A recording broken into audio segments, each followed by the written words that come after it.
Skyrim VR is the reason I wanted to get a VR headset. Okay, I've been wanting to be in the world of Skyrim since 2012, but when I first got to play VR, or I guess the VR port, I was underwhelmed. The game was basically just special edition on a screen that was attached to your face, but that means that special edition mods are compatible with Skyrim VR, and now we can truly make Skyrim VR the best VR game that I've played. How can we do this, you ask? Well, that's what we're exploring today. Let's do it. And have you played Skyrim? Alright, have you played any VR games at all? Be sure to let me know in the comments. In a 10, Reputation. The Reputation mod is one of my favorite Skyrim mods because honestly it makes the game feel just that much more like an actual RPG. In the base game, no matter what you do, everyone will view you in the same way unless you actually do something for them specifically. Nothing actually changes depending on the choices you make or even the crimes that you commit. You could have slaughtered everyone in Solitude, but when you enter Whiterun, they just act like nothing happened. Well, this mod changes that. With the Reputation mod, everything that you do in the game will either make you more famous or more infamous. From certain quest lines to even how many bandits you've killed, everything you do will either make you more of a good guy or a bad guy. But no matter what way you go, there will be different effects, from even Nazim no longer disrespecting you to being charged more at shops. The Reputation mod is such a subtle change that adds a huge amount to the game. It's great. You can even configure what actually inputs data and how much certain things affect your stats. You can even have the mod ignore the Dark Brotherhood questline, among others, which is recommended by me personally because how would anyone know that you're a member of the Dark Brotherhood unless you walk around in the armor? And you can also choose how fast you become associated with law, crime, Adric devotion, Daedric taint. It's incredible and I highly recommend this for role-playing purposes, okay? And if you like Skyrim mods, or just want me to talk more about what I'm passionate about, be sure you give this video a thumbs up and subscribe so I know, okay? I love this game so much and I'm so happy that I can talk about it. I literally have one tattoo only and it's a Skyrim one.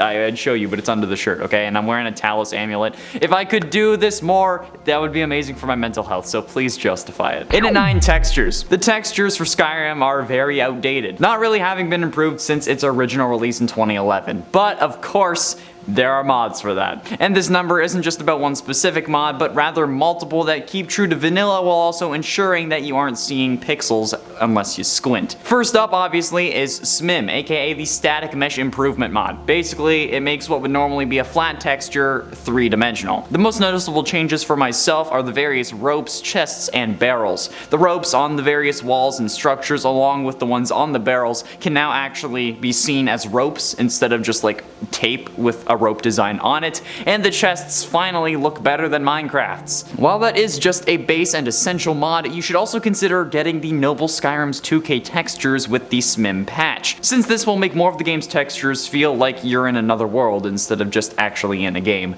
And what Noble Skyrim misses, a Midian-born Book of Silence will cover, those things being the various armors in the game only. But still, keeping the look of the original armors but multiplying the texture quality exponentially. And then there's the NPCs as well. You can choose whatever you want. For this case, I personally use UMP and then Better Males for my NPCs, since they're only 2 mods, but they cover everyone, unlike the Bidgen NPCs sets. But if you have other favorites like CBBE or the Windsong character overhaul, feel free to use those as well, and any other texture mods, okay? You don't need to use these ones specifically, but you need some in general if you want Skyrim to feel more like a 2022 game. In at 8, Legacy of the Dragonborn. Legacy of the Dragonborn is one of the coolest Skyrim mods, and honestly for me, it's something that's not only cool but incredibly useful. With my brain never really wanting to remember literally anything, it's a place where I can not only store but also display all of my achievements in one given playthrough, and something that I have not yet completed 100% for obvious reasons. This mod adds a new location to Solitude called the Dragonborn Gallery, which is essentially a museum for your character, requiring you to collect all the items the curator wants to display. And if you want to use the items that you need to display, you can actually, if you have the right materials, make a replica of them, allowing for it to be on display, but also the good one in your inventory.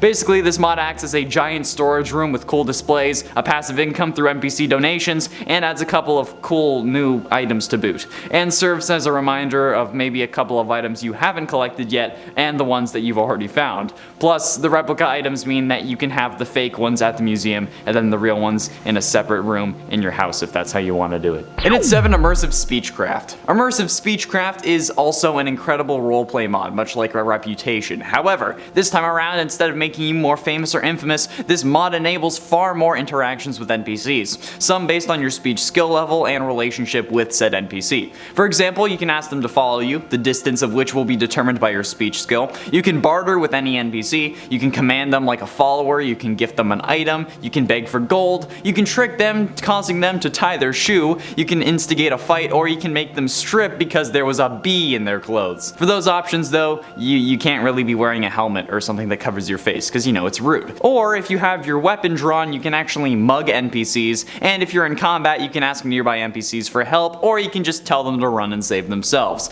The likelihood of these working is reliant on your speech skill, but I do believe that using these options successfully will also help increase that skill. So no longer will you need to just spend ages bartering with shopkeepers to level up your speech. And it allows for more roleplay opportunities for jokesters or thief characters, as well as allowing you to kill Nazim in the middle of Whiterun by calling his mother a horker. And at 6, Encounters. Skyrim's random world encounters help make the province feel more alive and lived in, but there are only so many locations that you can encounter these events, and only so many of the actual events themselves, meaning that by the time you complete the main questline and start on the DLCs, you may have even seen the same one multiple times. There are multiple mods that aim to fix this, and those are some that I'm suggesting to you. Firstly, I suggest you get the mod that enables the vampire attacks against cities again, since that's a little more interesting than just chilling in Whiterun normally. And there's also the been too long since we had a good bandit raid mod, which allows bandits to actually attack Whiterun like the guards say happened regularly, but seemingly doesn't once you show up. But also some more general encounter mods, like the Immersive World Encounters, which is, from my understanding, the most popular one. It adds 100 random new events, 2 of which turn into full-on quests. There's also the Extended Encounters mod, which allows you to actually see NPCs out in the wild doing their thing depending on the progress quests that you've made so far with like the factions and whatnot. And there's also Dragonstone Encounters, a mod that adds some extra region-specific encounters for you to find, and also enables like encounters after you've fast traveled, like oh, someone was following you. There's also Immersive Patrols, which works well for those who enjoy seeing prisoners being escorted, or maybe a group of Dawn Guard on watch, and I don't know, these make Skyrim feel more like the great province that it's supposed to be, instead of what just at times feels like a barren wasteland, because that's immersion breaking. Halfway through into number 5, Touring Carriages. For those who want to stay away from fast travel, Touring Carriages is an incredible mod, turning what would normally be a loading screen into an actual journey where you can get out for a moment to discover nearby locations, ask about the region that you're currently in or going to, or where you can just fall asleep and be woken up when you get there, which is essentially the vanilla version of fast traveling carriages. Combined with the VR Fix mod on the Nexus, Touring Carriages is great for roleplay and immersion. It's especially useful if you're using some form of VR treadmill like the Catwalk C2, since at that point you're legally required to prevent fast traveling, at least in my eyes, because if you're lucky enough to use an omnidirectional treadmill, or I guess technically slide mill for VR, you can't fast travel, okay? That's wrong. You have to experience Skyrim properly, okay? I want one of those. I think it would be like such an incredible experience for single player adventure games, but they're very expensive. I'm working on it though, okay? And when I do get one, I am absolutely keeping Touring Carriages because it's such an immersive way to make long journeys and I won't actually have to walk it. And it works with the carriages at the Hearthfire homes as well. And at 4, Realm of Lorkhan. Alternate Start Live Another Life is an essential Skyrim mod. Okay, it's one of the most influential and inspiring mods out there, enabling you to not have to be the Dragonborn, either until you're ready or maybe even not at all. However, the normal version of the mod for Skyrim Special Edition does not work in VR. You won't even be able to load up the game. So Realm of Lorkhan is a very good second choice. The mod is a visually stunning alternate start mod that lets you customize your character even more than alternate start, being able to give you curses or blessings before even loading in, and being able to start with more than just base spells or gear, assuming that you can find them in the realm before you drop into Nirn. You'll be set and ready for action with any backstory that you choose. I'm using it right now for a special video on my personal channel where I explore my current load order for Skyrim VR with some role playing thrown in here and there, but this thing is visually stunning, okay, and it provides far more options and combos than alternate start.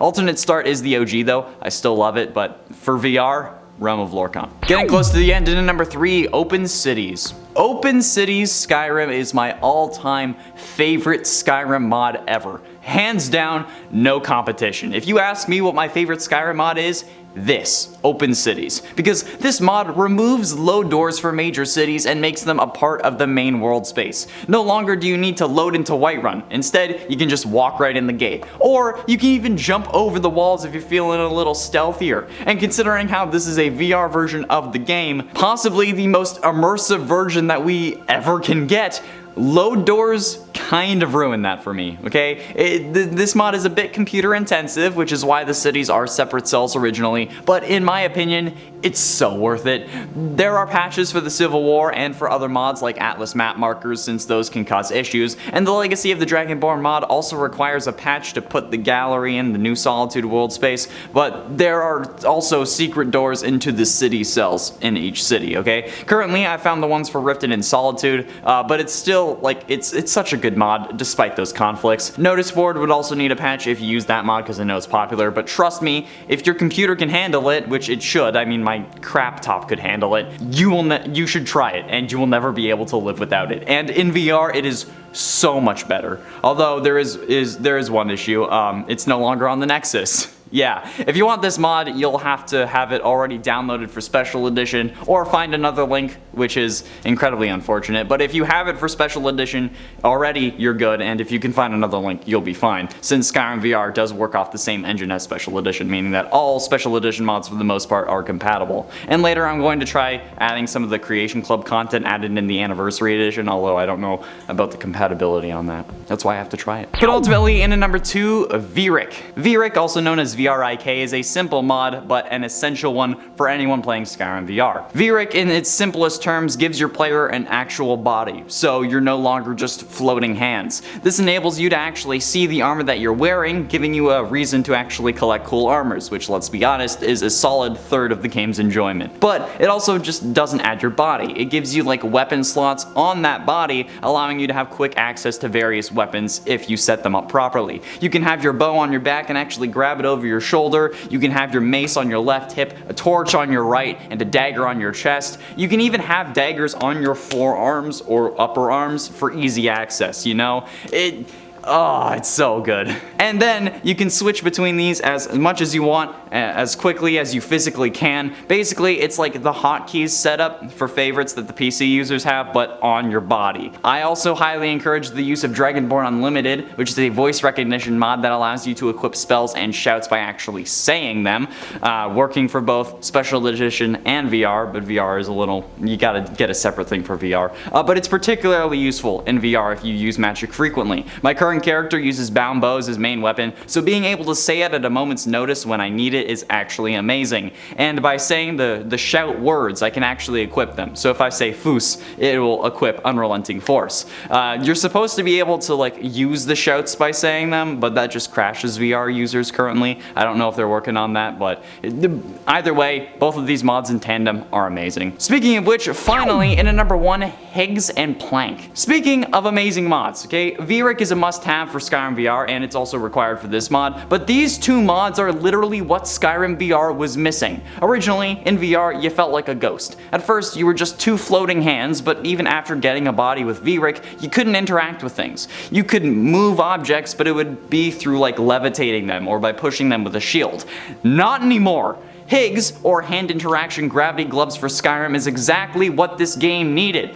Well, what it should have originally come with, but we know that Bethesda knew that the modding community would fix whatever issues they had with a simple VR port, okay? But like with Higgs, you can pick up items with your actual hands, you can push signs, you can move things with your weapon, but the focus being that you can use your hands to hold things. I cannot tell you how good this mod feels. Combining it with Plank, or physical animation and character kinetics, you can actually interact with NPCs with your hands as well, and they respond to your hits in a way that makes sense. You can finally grip two-handed weapons with both of your hands, and well, I'm sure you can think of other uses for being able to grab NPCs' limbs, but honestly though, this mod is good, even if you're not thinking about that. Being able to move bodies by actually dragging them makes the game so much better and improves the Dark Brotherhood questline significantly, and basically it makes the combat and gameplay as close to Blade and Sorcery as as I can see it getting, at least for now, because the Skyrim modding community is always proving that it can be bigger and better than it was.